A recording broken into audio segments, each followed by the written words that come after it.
Hello there, everyone. We are back with another episode of Friday Chats at the Studio, and I'm here with Vaibhav Chavan of Underdog Studios. And you are working at a news company right now. You founded it. What is it called again? It's called Cult Tales Interactive, Cult Tales and Interactive. we are working on a product for India. It's called Story Picks. Okay. It's more about interactive storytelling Okay. for India. Oh, wow. Yeah, Okay.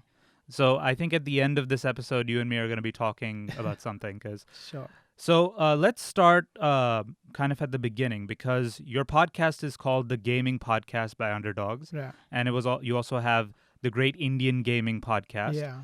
So, how did you get into gaming? Firstly, This is like if you ask anybody, any founder in India who is working on a gaming company, right? I think most of these people have a similar kind of a story where, in the early age, they started playing games and all that stuff. It was quite similar to me also. My father brought me a machine back in 1999. And this was way before, Pentium 4, Pentium 3, Pentium 2.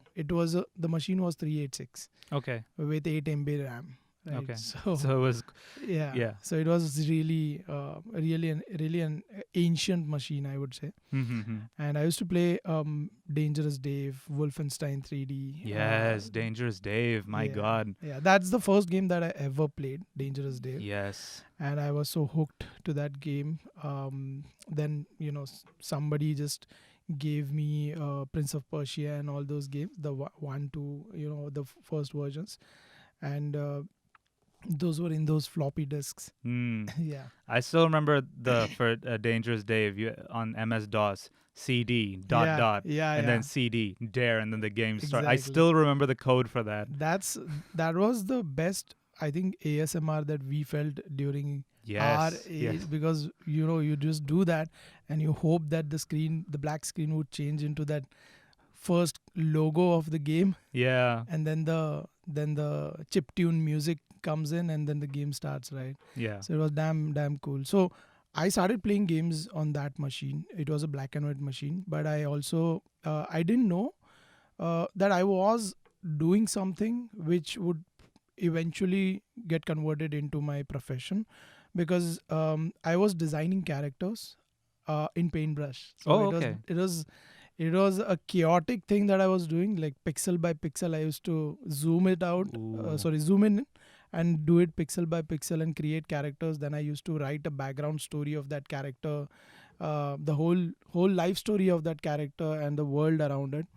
And I didn't know that I was actually doing something which is a part of game design, right? yeah. So this was my early, when I was in 10th standard. Then I did diploma in engineering. So throughout those years, I kept on experimenting with a lot of tools, Mm-hmm. with a lot of softwares where I can be a part of a gaming industry, because that was a time when India didn't have enough access to internet, Right. and if people had access, there was not enough information out there. So how do you get into gaming industry?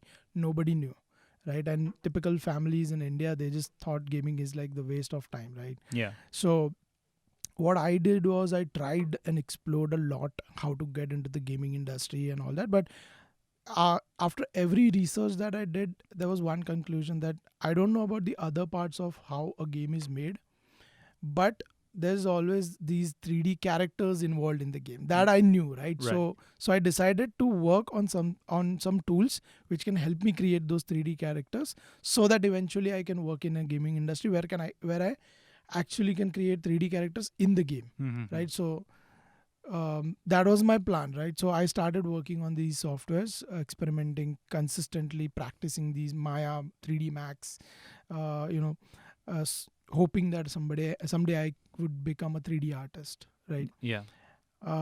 Fortunately, what happened was, during 2005, 2006, when I was in the final years of my engineering, I realized that there's a company called India Games, Yeah. which was the biggest company at that time. There were Nazara, there were other companies also, but India Games was on a different level when it comes to making PC games, right? Mm-hmm. So they were way ahead in the production. Nazara, on the other hand, was making keypad games, the Symbian phone games, the Yeah. smaller games, right? And I was not a good programmer at all. Mm-hmm. So I wanted to be in that visual zone, the creative side of it, right? So my only resort to get into a in a gaming company was I knew India Games.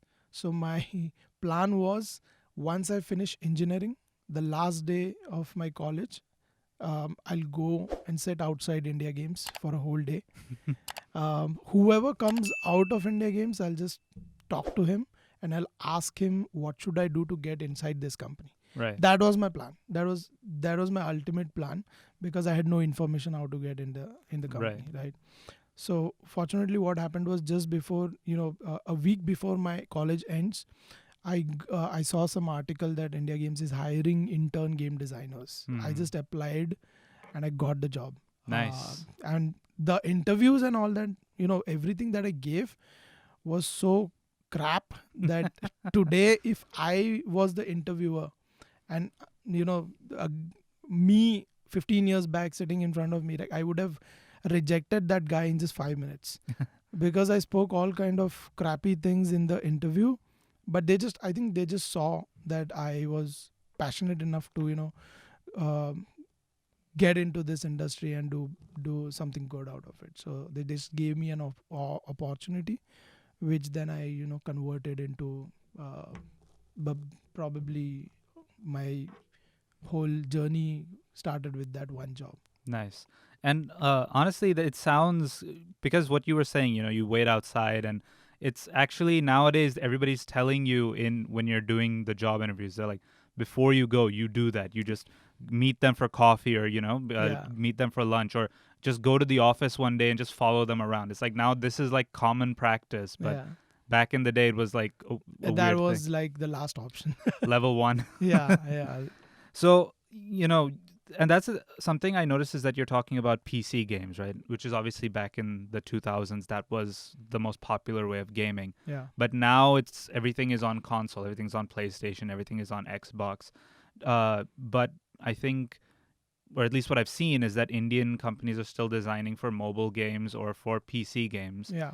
Uh, is the market slowly shifting towards console games, or is it still in that mobile PC space? See, being a part of this industry for, say, around 15, 16 years now, I've realized, and I've come to terms that India is a mobile first market, Right. and it is always going to be the mobile first market, because if I ask you who is the real gaming audience in India, and I mean, a layman would probably say that people who own good machines, consoles, you know, good rigs are the real gamers of India, who are playing PUBG and Valorant and all that stuff, right? But that's not the truth in India. Mm-hmm. The real gamer of India is a 50-year-old chacha ji sitting in the rural area. He's the real gamer, and it's the fact, because that's the mass. That's tier two, tier three, tier four is the actual audience in India who are giving enough revenues to these bigger gaming companies. And that Mm-hmm. is why people focus on mobile games. Mm. And then they also try to optimize it to such a level that the game also runs on a low end device, right? Right. Because these people, they don't know Google Play Store, to be Yes. honest. These people in the tier 2, tier 3, right? They go to a shop to buy a phone, right? And then when they ask for a phone, the shopkeeper sells them the phone, showing them the icon of the game also, like, you can play this game in this phone, Oh, okay. you can download games here. And for them, it's not like buying the game with the credit cards or any other ways. It's just a top up on their basic, um, the charges that they get on their phone, right? So Right.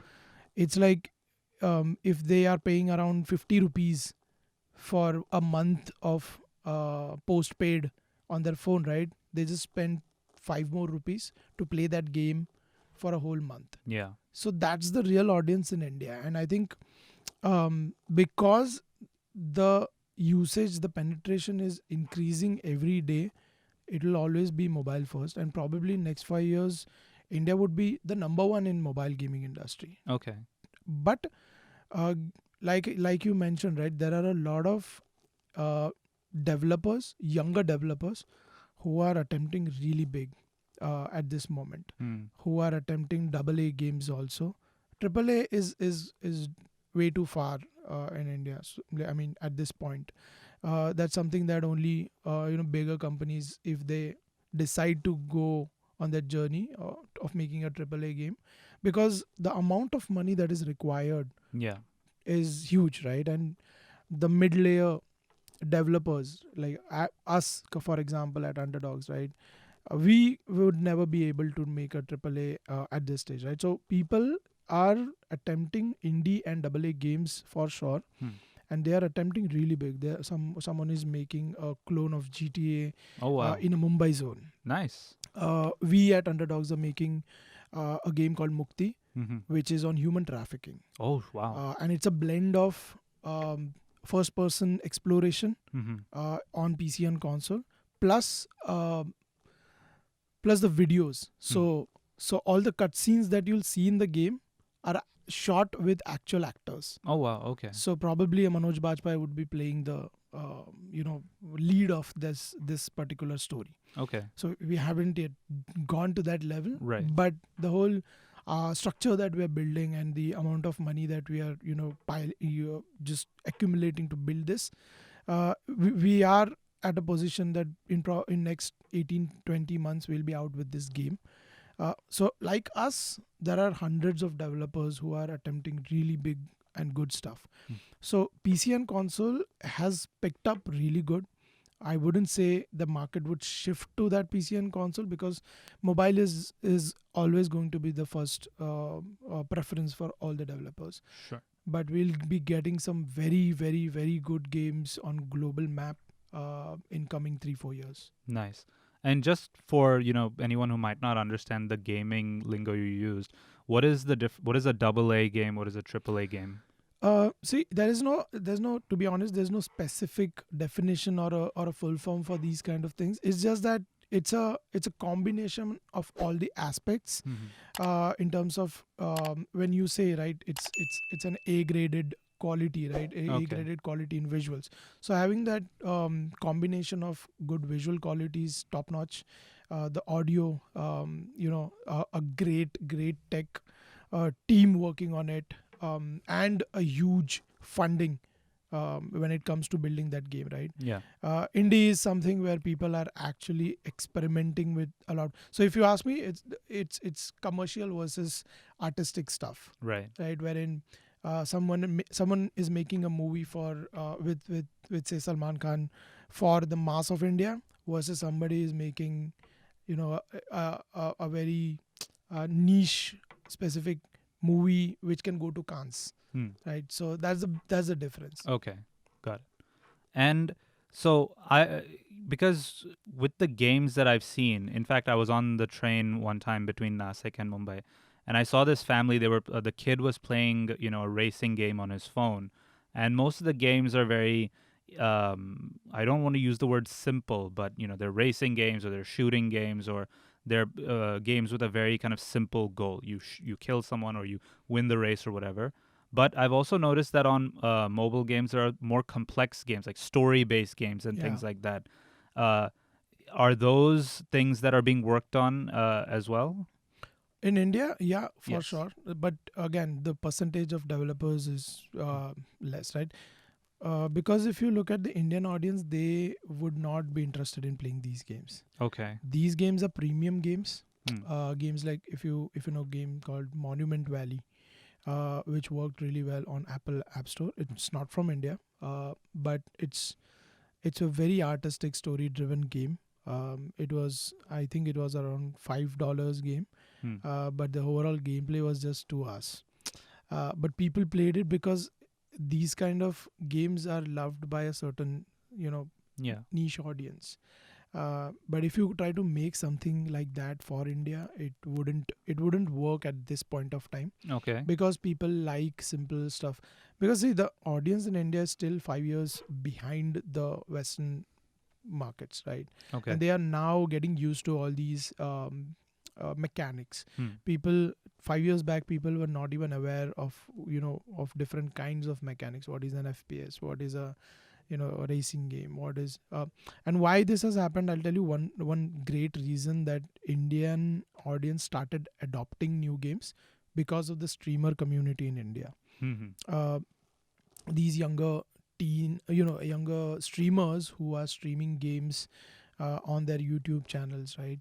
They started with PUBG and Free Fire, but once they became big on those games, right, just for fun, they started adopting new games, Mm-hmm. complete weird different games like Fall Guys, Among Us, Yeah. all these kind of games. And people in India were not in that zone where they used to buy new games, buy experimental games and all that stuff. But when they started seeing these people playing these games, right, the audience also increased, the appetite increased, Mm. and people started playing these weird kind of games also. So at this stage, if you ask me, India is at a level where they are learning different kinds of games, different kinds of mechanics and all that stuff, and they are adopting these games. So the businesses who are making games for India at the moment are only making simpler versions, so that they make enough business out of that, because it's relatable, and India really works on relatability. Right. Yeah, so it that's one reason that the games are simpler. But it's not just India. To be honest, there are you'll be surprised if I tell you that the Indian Google Play Store has the top 100 free games on Google Play Store. Out of those, 40 games, top 40 games are from Pakistani studios, Oh wow. because they have cracked the code of how to attract an Indian audience. Okay. They just for an example, they just make a bus simulator game, Okay. and they sugarcoat it as an Indian bus simulator game with all the flag on the logo and thumbnail Right. and all that, and people just pick it up. If you see, these games are doing huge. Like they have around 50 100 million downloads in India. Yeah. So people have cracked that code, and that is why the games in India, if you want to penetrate India, you need to keep it simpler. Right. And I've seen those games actually. I get ads for them when I'm playing.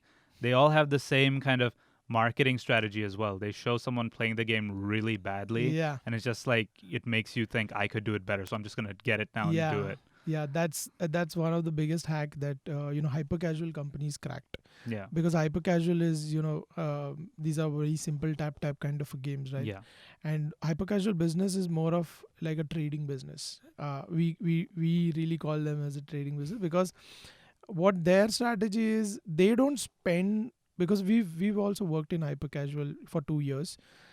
We got really tired with those games, because Right. there's no creativity kind of a stuff in that. It's just more of seeing that if this prototype is getting a user for 30 cents, is this user making 40 cents for me? That's the only goal, right? So they don't spend 2 months in building that game. They just make a 6 day ka prototype. Mm-hmm. They only spend a week to make this prototype, and they test it out in the market Got it. directly. So if they're getting a user for 30 cents, they just try to analyze, do a second test using ads into it. And if it's making 40 cents, they just publish the game with some beautification onto it, Yeah. and they'll spend $1 million on day one, Oh wow. and get the returns out of it. So things like these are happening with hyperculture. But to attract that audience, to get that 30 cents, these are the tricks that they are using, Yeah. to have that feeling, oh, he's playing really bad. It's so simple, but he's not able to complete it. Yeah. I can do it better. And the sad part is you can't skip those ads. Those are the ads you can't skip. Yeah. The other ones you can skip just fine. Yeah. But so moving away from the gaming for a second, I want to get into the podcasting Mhm. side of things. So what made you want to start a podcast? And specifically, why did you want to start a podcast about the gaming industry? So, like I said, right, 2007 to 2011, I worked for a few companies. Right. I worked for India Games, I worked for Games to Win, and then I worked for Hangama. But everything that I learned in my job, right? There was no information out there. In 2011, I started Underdogs. This was my first company. All right. So 2011, what the scenario was such that there were only 30, 25, 30 companies in India. And when I was at Hangama in 2011, we used to hunt for vendors, right? So when we were looking for these vendors, I found it very difficult because there were not enough companies who were able to make good quality games and give it for cheap also. So I decided to go on the other side of the table. So I started this company called Underdogs, and Right. my only objective was to serve these companies Hmm. where I was working. So my first few clients were these companies only. I started making games for them, right? So 2011 to 2000 up until last year, right? We worked on gaming companies. We worked for digital agencies, brands, and movie production houses. Yeah. So while I was doing this, right, I realized that the younger generation is very curious and really want to get into the industry. So 2016, 2015, 16, 17, what I did was I kept on writing some blogs, which didn't really pick up, Hmm. right? But then I figured out a way. I saw YouTube growing, Yeah. and I saw a lot of people just sharing their information out there. And during 2015, 16, 17, right, I used to do a lot of conferences. I just started doing conferences. I used to be a speaker at some conference of gaming or some other, entrepreneurship conference. I used to speak about gaming companies, the studios, getting into the gaming industry and all that. But I realized that the audience was only, say, around 100, 200 people in front of me, right? Right. I used to give that talk. I used to spend like an hour talking in front of them. And then out of, after that talk, out of those 100 people, only two people used to come to me. And I used to spend another hour just describing, explaining them and solving their problems. What I realized was if I do this on an online platform, this might be helpful for a lot more people. Right. So that was the idea. In 2017, 18, I just decided to start a YouTube channel. Hmm. So everything that I used to do in conferences on the stage, I started putting out in pieces, in 5-10 minutes videos Hmm. on the channel. And I realized that people are, it just started blowing up. The Mhm. channel started growing. It's a niche, but still, I at this moment I have around 18,000 subscribers on it. Nice. And these are all pure game developers and people who want to get into the gaming industry, Right. right? So this is how it started. And I started putting simple content and then making it complex over the years. Yeah. But then because I have a good network, I realized a lot of people wanted to meet a lot of good people in the industry. Hmm. That is where the podcast idea came in. Nice. Where I thought, I've been in the industry. I almost know everybody in the industry, right, at this moment, right, in the gaming industry. So, and they are accessible to me, but they're not, accessible to the younger crowd. Yeah. So I decided to do a podcast where I can bring these people, share their experiences with this crowd, so that they can benefit out of it. Nice. So that's the whole idea of the Great Indian Gaming Podcast. But there's a difference between the two. Is Great Indian Gaming Podcast was a series that we three of us just decided to do in a physical space. Yes, I Yeah, noticed it was not obviously as good as this, but it was like a jugaad thing that we Yeah. did. But it also did really good. We only did, I think, 6-7 episodes during that time, and after that COVID happened. And Yeah. but post COVID, I couldn't do a lot of physical podcasts, and that is why I did those online things. Yeah. So that's the whole idea of podcast. And yeah, I was going to ask you actually because I noticed your format kind of began with you sitting with the people in the room and talking to the camera, and then it changed to you on, I think it was Zoom or something, and having the conversation Yeah. by yourself in a space with a microphone. Yeah. So COVID seemed to have really affected that.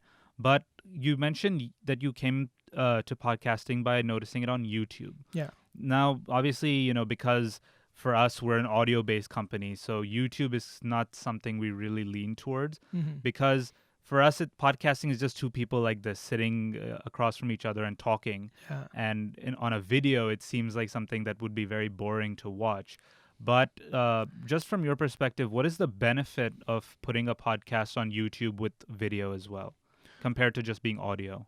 Um, probably I'm not an expert to even give you that differentiation. You would probably know better than me because you've been doing podcasts a lot, right? But for me, it was like because I'm anyway getting the guest on, right? Yeah. So I decided to do a video. I was not really concerned about how good or bad it is looking. Sometimes I just woke up and I just did a podcast. I didn't care even cared that I how good I was looking on the podcast. If you see most of the podcasts, they're just very dull, but the content in the whole podcast is super interesting that Yes. people love to watch, right? So I didn't think anything um, the differentiation, but I have also I do I don't have any idea how to leverage the podcasting also. It's just the thing that I just want to help the community, and that is why I'm doing it. Right. Somebody should actually hold my hand and tell me that this can be taken to a bigger level. Right. And but speaking of the content, actually, I one of the episodes that really caught my eye was your episode with Nitish from Nazara, actually, Yeah. because I actually recorded an episode with him for one of our podcasts, Okay. actually. So I got to go to the Nazara offices and Nice. do it. What was, and obviously Nazara is this very big, Yeah. well-established company that's doing, crores and crores worth of business. Yeah. What are the main things that you learned from Nitish on your journey and how you can go further? Nitish, to be honest, Nitish is a sweetheart, right? He's Yes. he's he's a gem of a person in the industry. Um, I met him for the first time in 2014. This was like way back, 8 years back, right? And for Underdogs, I was just looking to raise some funds. That is how I got connected to him. I went to his office, met him, and he didn't think twice when he wanted. When he had this chat with me, he told me that it just reminds how much hustle he has done in 1999 to 2000. Yeah. It just reminded what I was doing. He just relate. It was kind of relatable for him, and he didn't think twice, and he was ready to give me a term sheet right there on the table itself. Nice. But what I learned the most from Nitish is being humble. Hmm. Because I have never seen a guy as humble as Nitish in the industry at all. A company making 5,000 crore, a value of 5,000 crore. But to be like, I met him last week only. Yeah. And when I came in here, I got out a message from him. Oh, just Today. as you were coming in. Yeah, Oh, yeah, wow. yeah. Okay. So I mean, no founder would do that. No founder of a bigger company like this would probably have enough time to meet to the people who are probably who need help from you, but they can't add up to your value, right? Mm. They can't help you back. People like us, right? Yeah.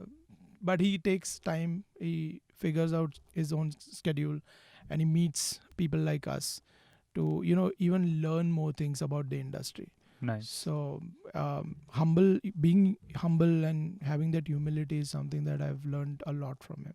Yeah, he was very. I remember when I met him, he was very chill, and he was so kind of just self-aware is the best way to put it. Like he was like, I know, who I am, what I am on my journey, but Yeah. this is what I'm doing. It was great. I'll give you one example. One fine day, what happened? I had a meeting with him at say around 12 o'clock Hmm. in the morning. I went there at 11:45 itself because obviously, right, can't waste his time. So I went there, and what happened was he got stuck in the meeting, Hmm. which was supposed to start at 12. He got stuck in the meeting, and the meeting got delayed for 20 minutes. Hmm. But he made sure to come twice outside just to tell me that I be patient. I'll come back. Yeah. I am sorry that I'm getting late, Yeah. kind of things.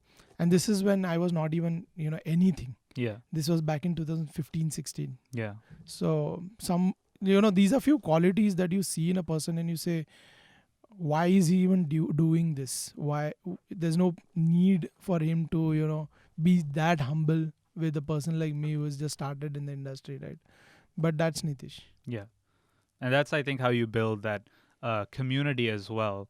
And just as you were talking, the importance of the building of the community and the importance of finding people within your space and connecting with them is, it just shows how important that is Yeah, to grow the space as yeah. well. So, with, I just wanted to ask you something about the audio space and podcasting and how it can be gamified actually. Okay. And this is I said I'd mention this at the end. Yeah. So we actually had a guest on this show itself, Nikesh from Indian Noir. And when I'd asked him, where he thinks podcasting is going or where it could possibly go, one of the things he mentioned was interactive podcasts, or kind of the branch storytelling thing, Okay. like they had in that Black Mirror episode, Yeah. Bandersnatch. Bandersnatch. Yeah.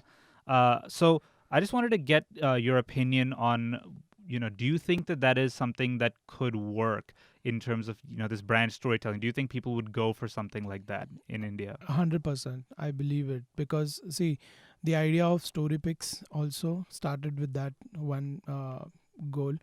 If you see companies in India, they're doing amazing in audio formats. Companies like Coco FM or Pocket FM, right? Yeah.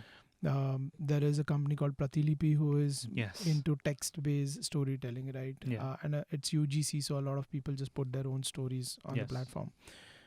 But in interactive space, if you ask me to name any company, there's no company who is Right. doing great in that interactive space. That was the reason that we decided to get into that space. But this comes again from some research that we've done with the readers or the people who are more interested in the audio formats, the Right. storytelling. So we call them readers and storyteller community, Mm-hmm. who is more involved into these stuff, right? The kind of traction that we get on the platform at this moment is huge, which is where it's kind of a validation that people love interactive formats. They love to explore and experiment with alternate branchings of stories. The second validation would be, we had few conversations with OTT platforms, people like Hotstar and Netflix, right? We had conversation with Hotstar, and we realized that they told us that there's a series called Arya on Hotstar, right? Yeah. It's the lead is Sushmita Sen. Mm-hmm. So in that conversation, they just told us that we are sure that the fan community of Arya would be interested to know what could have been the ending if Arya would have chosen that particular thing at that point. Yeah. We can't do that in real production, in the live action or whatever shooting they're doing, Yeah. and having multiple endings to it. But we would be interested to experiment with the visual interactive format that you guys are building. So this is like a validation that even bigger companies are very, very much leaned towards the interactive formats. I'm nobody to just to judge and tell you that it's going to work 100%. But these are few feedback that we've gotten from people in the industry that it tells us that interactive format is going to be huge. On our platform also, at this moment there are only visual novel stories wherein there are 2D characters coming in and the whole story plays. We are also going to add audio stories into it, where you choose which direction you want to go, right? Probably we'll also innovate on the speech part of it, where you just choose what you want, and then the story plays. And then third step would be in place of the 2D characters, we'll have the video formats wherein the actual characters will be acting, but there is these pointers, the checkpoints, where you have to make the choice. making. Yeah. And if let's say that someone was to come and say, I want to do an purely audio based story, where you do the branching and that there's the interactivity. What would be the challenges that would come with something like that, do you think? See, creating an interactive format is a bit challenging to be, to be honest. It needs some experience of storytelling plus gamification, because it's not just like you choose this and you go to this direction and because you'll have another tree over here. Yeah. You'll have another tree over here. So if you look at building those two trees, right, it's just two choices that broke this whole thing. But gamification comes in at a point where everything has to correlate with each other. Yeah. In some part, you might even jump to this part of the other side of the story. Hmm. So that is a challenge doing something like that, right? Storytelling is just about you go through that whole phase, Yeah. but connecting, interlinking all those branches is something which needs gamification. It needs some expertise of game design into it, for us at least. Yeah, I imagine that would be the case because, for me, I figured the software would be the biggest kind of challenge because you're not just telling kind of a straight story that you can just narrate and then just have it play Yeah. as is. You're putting separate pieces and then you're letting someone decide which the order of that piece. Yeah. So that's where I feel like having those links is very important. Yeah. So the connection, the interlinking is very important. And it's not necessary that a game designer would do that. Anybody who understands that the tech side and the design side of it would be able to do that. Nice. Yeah, that's because that is something that, we considered, but then the software part of it was a little too much for us. So, Yeah, but maybe it's something that could possibly be done in the future. sure. So, my final question, Vaibhav, uh, with your podcast, what is the future of the gaming podcast? And is there a dream guest that you would like to have? um I don't have any dream guest, to be honest. Like I this is the first time somebody even asked me this, so I'm not able to even think. uh but the future is, I am at this moment I am trying to do it in a physical space. I'm trying to bring in some sponsors, and I'm trying to build a scenario in my own studio where I can I can do this, and not at this scale for sure, um, but because I have access to a lot of people and I have opportunity, I am going to do this podcast into different seasons, bringing at least 10 guests in one season, and having sponsors connected to this. Right. And it all just, the overall everything should be about gaming itself. Hmm. So that's the idea with the podcast. I don't know how to monetize it for sure.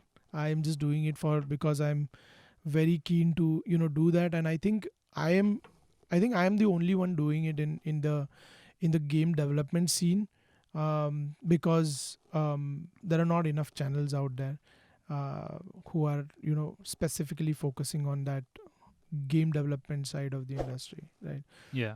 So that is something that I'll do. Yeah, I feel like because it's still such a early stages kind of thing. I feel like once it's exploded, then suddenly everybody will be making a gaming Yeah, podcast or a gaming show in the future. yeah. No, there are people. I mean, see, there's a difference.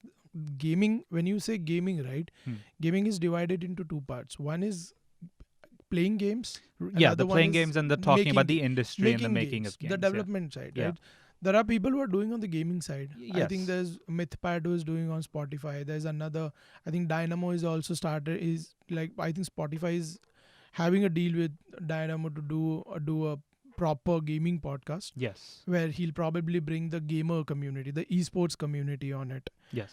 What I'm trying to say is the development community, Yes. the makers, um, because if you see India and the audience, the younger crowd, I think a lot of the younger kids just want to get into the gaming industry, Yeah. because it looks like, at this point, it looks like it's the safest industry Hmm. to me, at least, because during COVID, right, I think gaming just got amplified because people didn't have anything to do. They just kept playing games in their houses, right? Yeah. And all the other industries suffered, but gaming, we also, we got 5x of what we were doing Yeah. in COVID. I remember that episode of yours. Like, what was it? 40 million users at home or something like Yeah. that. It was. Yeah. Yeah. Yeah.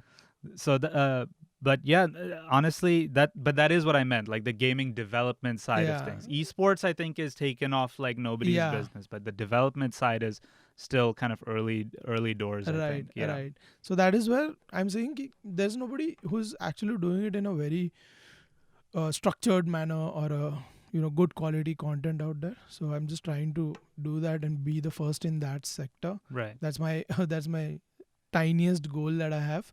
Yeah. And because I have access, because I have studio, I'm just trying to utilize that. Awesome. Well, Vaibhav, thank you so much for coming on to the show. It was an absolute pleasure to talk to a gaming developer. Likewise. And talking about games was quite fun. And also really kind of understanding this whole, branched audio thing, because I think that's going to be the next revolution in our space, and possibly, a small one in your space as well. Yeah. And if you ever do make that sponsorship with the seasons and the podcasting, please do consider Manic Pod. You can record here. We'd be happy to have you. Yeah, definitely. It was great pleasure, speaking to you. It's been I think around 3-4 years that I personally have recorded a podcast in a physical space. Yeah. So I'm really happy to do that. Yeah. Actually, a lot of the guests that we've brought in, they're all saying, it's been so many years since I've done it in a studio. Yeah. And I'm like, yes, come back, keep coming back, keep doing episodes at our studio, keep coming and, working with us. We'd love to keep doing that. Yeah. Yeah. But thank you so much again.